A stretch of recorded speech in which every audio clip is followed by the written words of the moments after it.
Last class में हमने देख लिया था line segment, what is point and what is line segment, वो हमारा डन हो गया था। आज हम पढ़ने वाले हैं लाइन। ठीक है, देखो कल जो मैंने बताई थी ये 2 पॉइंट है, राइट।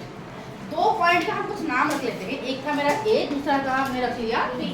ठीक है, और ये 2 पॉइंट के बीच में सबसे जो शॉर्टेस्ट डिस्टेंस होता है उसे हम बोलते हैं लाइन सेगमेंट। उसे हम क्या बोलेंगे? Line segment. उसे मैं क्या बोलूंगी? बट सोचो, बट थोड़ा इमेजिन करो। क्या इमेजिन करें? सपोज मैं बी, तो यहाँ पर लाइन सेगमेंट में ये लाइन बी में खत्म हो जा रहा था, राइट। बी पॉइंट में खत्म हो जा रहा था, बट अगर ये लाइन को मैंने बढ़ाते गई व्हाइट बोर्ड खत्म हो गया, खत्म नहीं हुआ ये लाइन, एक मैंने बढ़ाते गए मतलब एक ही तरफ जो पॉइंट है बढ़ाते गए व्हाइट बोर्ड खत्म हो गया, ये खत्म नहीं हुआ, राइट। तो अगर ये बढ़ता जाएगा इस पड़ोसी से, मतलब ये लाइन इस तरह जाएगा, फिर पड़ोसी का दीवार तोड़ के फाड़ के जाएगा।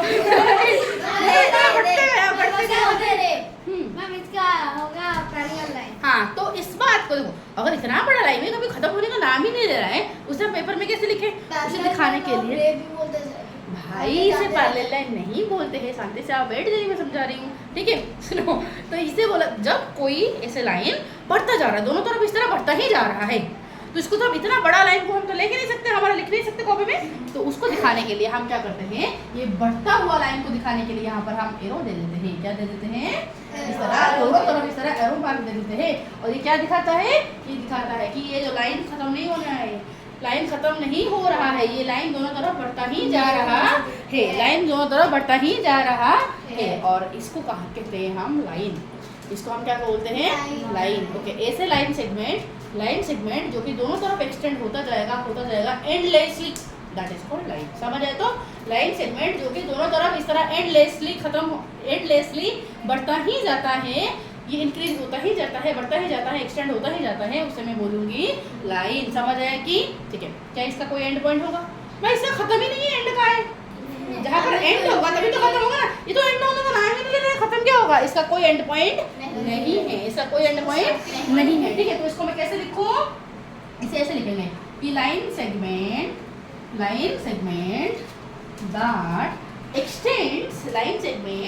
दैट एक्सटेंड्स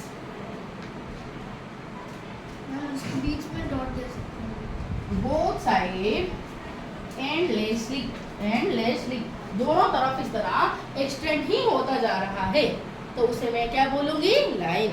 लाइन को पहचानने का क्या सिंबल है? दोनों तरफ इस तरह एरो दिया गया होगा। इसका नाम हम कैसे लिखते हैं? इसका नाम लिखने के लिए ऐसे लिखेंगे।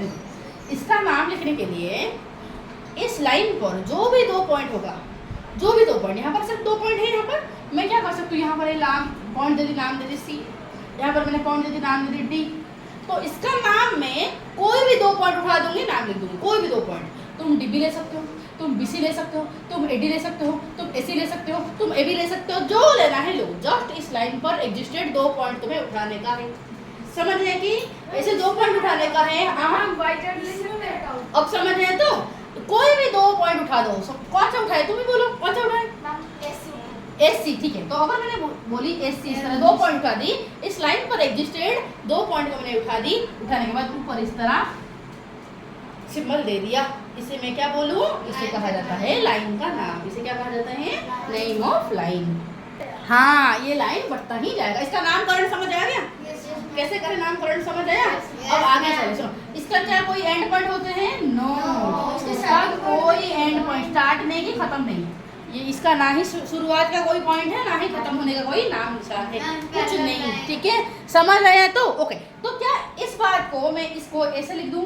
क्या एडी लिखूं तो कोई गलत है? नहीं भाई, कोई गलत नहीं, क्योंकि ए भी इसके ऊपर है, डी भी इसके ऊपर है। क्या इस नाम को मैं डीबी लिखूं तो कोई गलत है? कोई बात नहीं, कोई दिक्कत नहीं, आराम से लिखा जा सकता है। ओके, क्या मैं यहाँ पर डीबी को उल्टा करके बीडी लिख दूं तो कोई दिक्कत नहीं भाई, कोई दिक्कत नहीं है, किसी को कोई प्रॉब्लम नहीं होने का। ठीक है, अगर मैं इसको एपी लिख दूं तो कोई दिक्कत है? नहीं।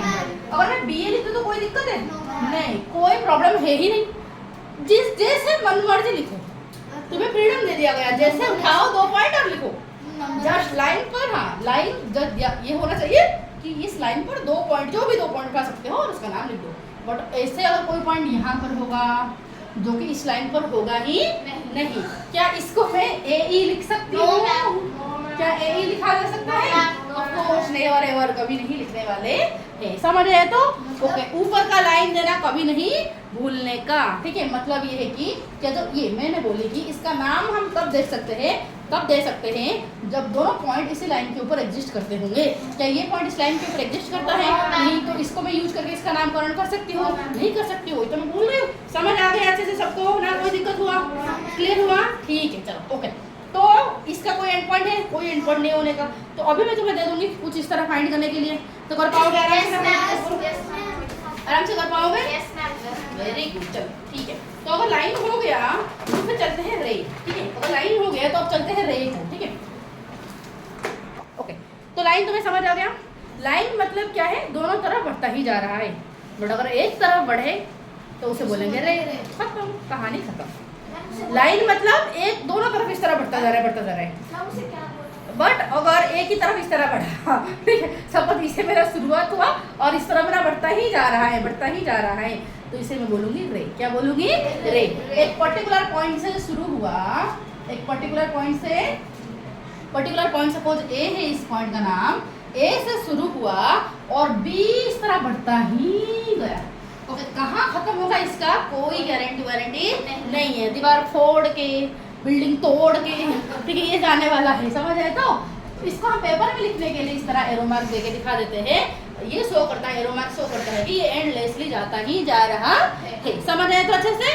तो इसका नाम मैं क्या रखूं? रे। तो जिसका एक एंड पॉइंट होता है।